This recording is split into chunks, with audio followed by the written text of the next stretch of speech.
Hello everyone, स्वागत है आप सबका हिंदी क्लासेस पर। दोस्तों आज है 28 मई 2023 और 28 मई 2023 आपका मध्य प्रदेश वन रक्षक या फिर एमपी फॉरेस्ट गार्ड का फर्स्ट शिफ्ट का एग्जाम हो चुका है।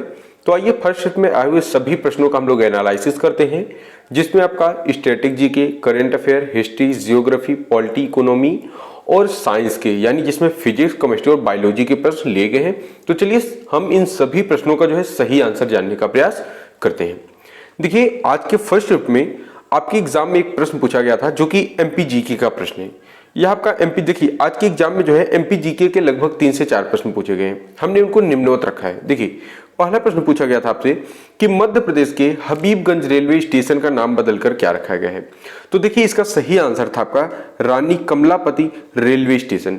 हाल ही में जो है मध्य प्रदेश के हबीबगंज रेलवे स्टेशन का नाम बदलकर रानी कमलापति रेलवे स्टेशन रखा गया है और रानी कमलापति रेलवे स्टेशन आपके ऑप्शन में भी दिया गया था और यही नाम आपका राइट आंसर हो जाएगा। अब देखिए इससे संबंधित बहुत इंपॉर्टेंट पॉइंट हम लोग थोड़ा देख लेते हैं, सभी के लिए इंपॉर्टेंट है जो एग्जाम दिए हैं और जिनका एग्जाम आने वाले समय में होने वाला है। इसलिए आपको एक एक प्रश्नों को जो विस्तार चीजें बताई जाती हैं उनको जरूर ध्यान से सुनना है। देखिए पहला पॉइंट यहां से बनता है कि यह भोपाल शहर में स्थित है, ठीक है, रानी कमलापति रेलवे स्टेशन, और यह भोपाल शहर का दूसरा रेलवे स्टेशन है, इसको ध्यान रखेंगे। दूसरा पॉइंट यहां से बनेगा कि यह भारत का पहला आईएसओ प्रमाणित निजी रेलवे स्टेशन है। और तीसरा पॉइंट है 4 नवंबर 2021 को हबीबगंज रेलवे स्टेशन का नाम बदलकर रानी कमलापति के नाम पर रख दिया गया था। यहां से ये तीनों इंपॉर्टेंट चीजें थी। अब देखिए आज के फर्स्ट शिफ्ट में दूसरा प्रश्न आपसे क्या पूछा गया था, यह भी मध्य प्रदेश का ही प्रश्न है, एमपी जीके का ही प्रश्न कहा जाएगा। पूछा गया था आपसे कि मध्य प्रदेश के वित्त आयोग में कितने सदस्य होते हैं। तो ध्यान रखना है आपको, मध्य प्रदेश के वित्त आयोग में 5 सदस्य होते हैं, ठीक है। यदि आपको 5 सदस्य नहीं दिया है तब आपको 6 सदस्य जो है सही करना है, ठीक है। पहले आप 5 सदस्य देखेंगे, यदि 5 सदस्य नहीं है तब आप तुरंत जो है 6 सदस्य को सही कर देंगे। यहां से संबंधित 2 मोस्ट इंपॉर्टेंट चीजें हैं, देखिए जो आपको संबंधित पॉइंट बताए जाते हैं उन्हें जरूर आप देख के जाया करिए, क्योंकि आपके आने वाले एग्जामों के लिए और जिनका एग्जाम नहीं हुआ है उनके नेक्स्ट शिफ्ट के लिए बहुत इंपॉर्टेंट चीजें बताई जाती है। देखिए मध्य प्रदेश में प्रथम वित्त आयोग का जो गठन हुआ था 14 जून 1994 को किया गया था, जिसके अध्यक्ष श्री सताई सिंह थे, ठीक है। इसको बहुत जरूरी चीज है, जरूर ध्यान रखना है जिनका नेक्स्ट शिफ्ट में एग्जाम है अभी, ठीक है। और दूसरा पॉइंट है यहां से कि मध्य प्रदेश में पहला वित्त आयोग वर्ष 1995 में गठित किया गया था, ठीक है। आयोग का गठन 14 जून 1994 को हुआ, लेकिन जो है वित्त आयोग वर्ष 1995 में सबसे पहले जो है गठित किया गया था। यहां से बनने वाले 2 बहुत इंपॉर्टेंट प्रश्न थे, ठीक है। अब तीसरा देखिए एमपी जीके का तीसरा प्रश्न आपसे आज के ही शिफ्ट में, पहले शिफ्ट में पूछा गया है कि मध्य प्रदेश के किस जिले को मध्य प्रदेश के कितने जिले जो हैं छत्तीसगढ़ की सीमा राज्य से जो है लगते हैं, ठीक है। यानी मध्य प्रदेश में ऐसे कितने जिले हैं जो छत्तीसगढ़ की सीमा राज्य से लगते हैं। तो वहां पर आपका राइट आंसर था कुल 7 जिले जो है सीमा से लगते हैं, ठीक है। अब देखिए 7 आपके ऑप्शन में भी था और यही वाला ऑप्शन आपका राइट आंसर हो जाएगा। अब देखिए हमारी जानकारी के लिए बहुत इंपॉर्टेंट है कि ऐसे कौन कौन से जिले हैं। तो देखिए एक तो सिंधी है, दूसरा सिंगरौली है, तीसरा है शहडोल, चौथा अनूपपुर, 5वां डिंडौरी, 6ठा है मंडला और 7वां है आपका बालाघाट। ये छत्तीसगढ़ और मध्य प्रदेश के बीच में स्थित है। दूसरा बहुत इंपॉर्टेंट पॉइंट है कि मध्य प्रदेश, आपसे कभी भी प्रश्न नेक्स्ट शिफ्ट में पूछ सकते हैं कि मध्य प्रदेश के जो है सबसे अधिक जिले किस राज्य से लगते हैं, ठीक है। मध्य प्रदेश के सबसे अधिक जिले किस राज्य से लगते हैं। तो आपको ध्यान रखना है मध्य प्रदेश के सबसे अधिक जिले उत्तर प्रदेश राज्य से लगते हैं। अब इनसे आपकी संख्या भी पूछी जा सकती है, आपको ध्यान रखना है 13 जिले हैं।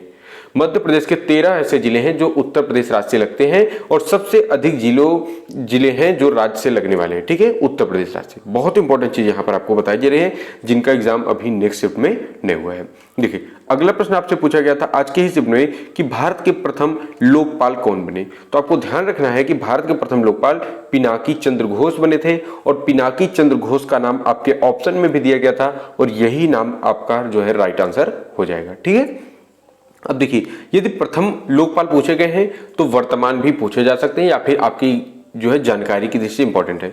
तो भारत में जो है वर्तमान में भारत के लोकपाल कौन है, तो आपको ध्यान रखना है जस्टिस प्रदीप कुमार महंती, ये भारत के वर्तमान जो है लोकपाल बने हैं। ठीक है, अब देखिए तीसरा प्रश्न आपसे अगला प्रश्न आपसे पूछा गया था कि साइमन कमीशन भारत कब आया था। तो ये तो सबको पता होना चाहिए कि साइमन कमीशन जो है 3 फरवरी को 1928 ईस्वी को आया था। साइमन कमीशन 3 फरवरी सन 1928 ईस्वी को आया था और यह नाम आपके ऑप्शन में दिया गया होगा, या तो 1928 ही दिया होगा या फिर 3 फरवरी 1928 ऐसा करके दिया होगा। तो जिस भी प्रकार से दिया गया था दोनों आपका राइट आंसर हो जाएगा। देखिए यहां से बनने वाले बहुत इंपॉर्टेंट पॉइंट है कि साइमन कमीशन का गठन 1927 में भारत के राजनीतिक सुधारों की पूरी तरह से आकलन करने के लिए किया गया था। आपसे कभी भी पूछ सकते हैं कि साइमन कमीशन का गठन क्यों किया गया है, तो ध्यान रखना कि भारत के राजनीतिक सुधारों की पूरी तरह से आकलन करने के लिए किया गया था और इसकी अध्यक्षता किसने की थी, तो सर जॉन साइमन ने की थी। ठीक है, साइमन कमीशन का जब गठन किया गया था तो इसकी अध्यक्षता सर जॉन साइमन ने की थी। चलिए नेक्स्ट प्रश्न की ओर मूव करते हैं, अगला प्रश्न डिस्कस करते हैं। अगला प्रश्न आपसे पूछा गया था आज के शिफ्ट में कि संपत्ति के अधिकार को भारतीय संविधान के किस अनुच्छेद में रखा गया है। तो देखिए संपत्ति के अधिकार को जो है भारतीय संविधान के अनुच्छेद 300A में रखा गया है। ठीक है, 300A आपका राइट आंसर होगा और ये आपके ऑप्शन में जरूर दिया गया होगा। अब देख कुछ भैया बन होंगे जो अनुच्छेद 31 कह रहे होंगे, तो आइए इनके डाउट को भी दूर करते हैं और आपकी जानकारी बहुत इंपॉर्टेंट चीजें हमने इसीलिए लिख दी है यहाँ पर। देखिए पॉइंट है कि भारतीय संविधान के अनुच्छेद 31 में संपत्ति के अधिकार का वर्णन था, है नहीं था, पहले था, किंतु 44वें संविधान संशोधन जो कि 1978 में हुआ था के द्वारा संपत्ति के अधिकार को मौलिक अधिकार से विविध अधिकार में परिवर्तित कर दिया गया। ठीक है, और वर्तमान में संपत्ति का अधिकार यानी राइट टू प्रॉपर्टी भारतीय संविधान के अनुच्छेद 301 के अंतर्गत एक विविध अधिकार के रूप में स्थापित है। अब आपके मन में कोई भी डाउट नहीं होना चाहिए कि अनुच्छेद 300A जो है संविधान के अधिकार से संबंधित है। ठीक है, आपका आंसर क्या हो जाएगा, अनुच्छेद 300A। और एक बहुत इंपॉर्टेंट चीज है कि आपके एग्जाम में प्रत्येक शिफ्टों में अनुच्छेद से 2 से 3 या 4 प्रश्न जरूर देखने को मिल रहे हैं, इसलिए सभी लोग अनुच्छेद को जरूर देखे जाएं। और एक इंपॉर्टेंट चीज, आपके जिनका एग्जाम नहीं हुआ है और अभी जिनका एग्जाम होने वाला है या फिर कोई भी एग्जाम देने आने वाले समय में, हमने लिंक में एक डिस्क्रिप्शन में एक लिंक दी है जिसमें हमने लिखा है इंपॉर्टेंट अनुच्छेद। वहां पर हमने केवल 30 मिनट में सभी महत्वपूर्ण अनुच्छेदों को डिस्कस किया है और एकदम विस्तार से एकदम सरल से सरल शब्दों में डिस्कस किया है, जिससे कि किसी भी बच्चे को परेशानी न हो। ठीक है, इसलिए सभी लोग उस वीडियो को डिस्क्रिप्शन में लिंक दी गई है, लिंक पर टैप करके वीडियो को जरूर देखना। आप मात्र 30 मिनट में अपना 2 से 3 नंबर या 4 नंबर सही करेंगे और प्रत्येक एग्जामों के लिए वहां पर है। हमने एक चीजों को बहुत सरल ढंग से डिस्कस किया है, आप वीडियो को देखिए, आप खुद ही समझ जाएंगे। चलिए देखिए अगला प्रश्न देखते हैं। अगला प्रश्न आपसे पूछा गया था कि सर्वोच्च न्यायालय का वर्णन संविधान के किस भाग में किया गया है। देखिए आज के शिफ्ट में दूसरा प्रश्न है संविधान से।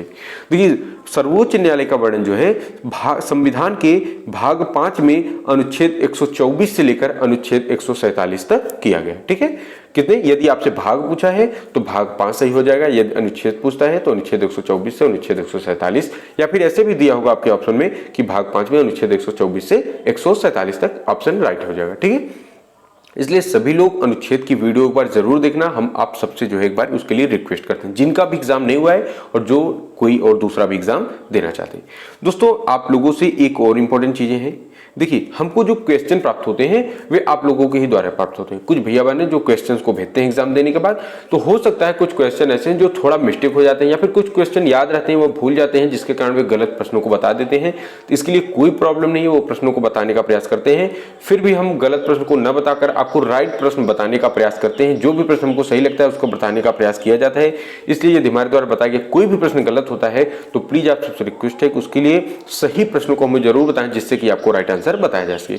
अब देखिए किसी भैया ने हमको बताया था कि एक प्रश्न पूछा गया था कि नाथूराम का जन्म कब हुआ है।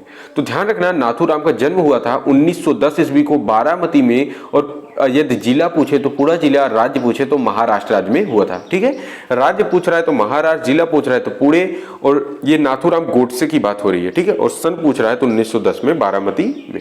ठीक है, और किसी दूसरे भैया ने कहा है कि नाथूराम पन्ने का जन्म पूछा गया। तो यदि नाथूराम पन्ने पूछे गए हैं तो ध्यान रखना नाथूराम प्रेमी या फिर पन्ने का जन्म जो है 26 नवंबर सन 1881 ईस्वी को मध्य प्रदेश राज्य के सागर जिले में देवरी नामक स्थान पर हुआ था। ठीक है, यदि पन्ने को पूछ रहा है तो 1881 में मध्य प्रदेश राज्य में, जिला पूछ रहा है तो देवरी जिला, और स्थान पूछ रहा है जिला पूछ रहा है तो देखिए यहाँ पर मध्य प्रदेश के सागर जिले में। ठीक है, सागर जिला होगा और स्थान यदि पूछ रहा है तो देवरी नामक स्थान पर हुआ था। अब देखिए यदि नाथूराम गोडसे हो या फिर नाथूराम पन्ने हो, जो भी आपके एग्जाम में पूछा गया था आप लोग उनको जरूर समझ गए होंगे। ठीक है, अब देखिए किसी भैया ने बताया कि कोशिका से संबंधित कोई प्रश्न पूछा गया है, वे प्रश्न को भूल गए थे, उसके लिए कोई प्रॉब्लम नहीं, हम आपको एक एक चीजों को डिस्कस करते हैं, आपका प्रश्न इसमें जरूर मिलेगा। देखिए कोशिका क्या होती है, सबसे पहले इसे समझेंगे। कोशिका जीवन की आधारभूत संरचनात्मक एवं क्रियात्मक इकाई है। ठीक है, दूसरा पॉइंट है पृथ्वी पर रहने वाले सूक्ष्म जीव को लेकर विशाल जीव तक सभी कोशिकाओं से मिलकर बने हैं। तीसरा पॉइंट है कोशिकाओं के भीतर की ही वह सारी क्रियाएं होती हैं जो एक जीव की जीवन प्रदान करने के लिए आवश्यक है। तीसरा पॉइंट आपसे पूछ सकते हैं कि कोशिका किससे मिलकर बनी होती है, तो यहाँ पर आपका राइट आंसर होना चाहिए सेल्यूलोज और पैक्टिन से मिलकर कोशिका बनी होती है। तीसरा प्रश्न यहाँ से बन सकता है कि सबसे छोटी कोशिका का नाम क्या है, तो माइक्रोप्लाज्मा हो जाएगा। चौथा प्रश्न यहाँ से बनेगा कि सबसे बड़ी कोशिका क्या है, तो अंडा कोशिका होती है। इससे बाहर आपसे हो सकता है, हमें आशा है कि इससे बाहर कोशिका से कोई प्रश्न नहीं बना होगा। चलिए हम लोग नेक्स्ट प्रश्न की ओर मूव करते हैं। अगला प्रश्न आपसे पूछा गया था, आपसे एक प्रश्न कहा गया है कि हाइड्रोजन से भी पूछा गया था। तो देखिए हाइड्रोजन से कुछ इंपॉर्टेंट चीजें जिसको हम आपको बता रहे हैं। हाइड्रोजन का परमाणु क्रमांक तो 1 होता है और हाइड्रोजन सबसे हल्की गैस होती है। हो सकता है कोई और प्रश्न पूछा हो, यदि आपको प्रश्न याद हो तो प्लीज कमेंट बॉक्स में जरूर बताना, जिससे आप सबको राइट आंसर बताने का प्रयास किया जा सके। अगला प्रश्न देखिए आपसे पूछा गया था कि चांदी की वस्तुएं हवा के संपर्क में आने पर कुछ समय बाद काली क्यों हो जाती हैं, जिसका राइट आंसर था चांदी हवा में सल्फर के साथ अपक्रिया करके सिल्वर सल्फाइड का लेप बनाती है, इसलिए वह काली हो जाती है। ठीक है, यही आपका राइट आंसर हो जाएगा। अगला प्रश्न किसी भैया ने हमको बताया है कि पूछा गया था कि चाक का क्या सूत्र होता है। तो देखिए चाक का सूत्र होता है, आपके ऑप्शन में दिया गया होगा CaCO3 करके, जिसे कैल्शियम कार्बोनेट कहते हैं। कैल्शियम कार्बोनेट रासायनिक नाम है और रासायनिक सूत्र CaCO3 होता है चाक का। ठीक है, आपके ऑप्शन में जरूर दिया गया। अब देखिए हिंदी की बात कर लेते हैं, सभी को 2 मिनट जरूर सुन के जाना है। आपसे हम वादा करते हैं कि आप 20 में 20 हिंदी में अपना सही आंसर करके आएंगे। देखिए एक प्रश्न आपसे पूछा गया था हिंदी में कि प्रदोष का विलोमी शब्द क्या होता है, ध्यान रखना प्रत्युष होता है। प्रदोष से संबंधित एक प्रश्न था जिसका राइट आंसर था प्रत्युष करके। अब देखिए आपसे और क्या पूछा जाएगा, हिंदी में आपसे पूछा जा रहा है अलंकार, समास, कारक, शुद्ध शुद्धवर्तनी, संधि, छंद, तद्भव, तत्सम और रस। देखिए बहुत इंपॉर्टेंट चीजें हैं, जिनका एग्जाम नहीं हुआ है वो लोग जरूर सुनेंगे, और जो आने वाले समय में कोई भी एग्जाम देंगे उनके लिए हमने मध्य प्रदेश पटवारी के लिए हिंदी की 2 स्पेशल वीडियोज बनाई थी, जिसमें हमने समास, काल, संधि को पहचानना, अनुलोम विलोम, रस को पहचानना कैसे, अलंकार कैसे पहचानना है आपको, तद्भव तत्सम कैसे बनाना है या फिर तद्भव तत्सम पहचानना कैसे है, पर्यायवाची, छंद, मुहावरे, वर्तनी, वाच्य विशेषण और सबसे इंपॉर्टेंट चीजें हैं कारक। इन सभी चीजों को हमने 2 वीडियो के माध्यम से डिस्कस किया था। हमने वहां पर इतनी आसान से आसान शब्दों में और एकदम जो है सरल से सरल शब्दों में समझाने का प्रयास किया था। यदि आप उन दोनों वीडियो को देखते हैं तो हमारा वादा है आपसे कि आप हिंदी में एक भी प्रश्न गलत करके नहीं आएंगे। क्यों? क्योंकि हमने जैसे आपसे अलंकार से प्रश्न पूछ रहा है तो हमने इतनी ट्रिक आपको समझाई, इतनी अच्छे तरीके से समझाने का प्रयास किया है कि आप उस वीडियो को देखेंगे तो आप एक भी प्रश्न नहीं गलत करेंगे। समास आपको कैसे पहचानना है, किसमें कौन सा समास है, एकदम ट्रिक के साथ हमने, जैसे आपको तद्भव तत्सम पहचानना है या फिर तद्भव से तत्सम करना है, तत्सम से तद्भव, उसके लिए हमने ओनली 6 शब्दों का यूज किया है। छोटा वाला श, बड़ा श, ह, री, श और ख का, सिर्फ और छ से छाता वाला छ, इन 6 शब्दों का यूज करके आप तद्भव से तत्सम, तत्सम से तद्भव को पहचान सकते हैं।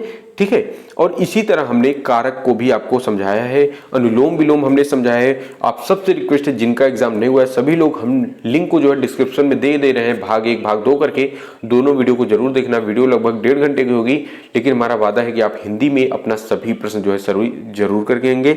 और दूसरी इंपॉर्टेंट चीजें हैं दोस्तों, हमको जितने भी प्रश्न मिल सके थे फर्स्ट में हमने सभी प्रश्नों का एनालिसिस करा दिया है।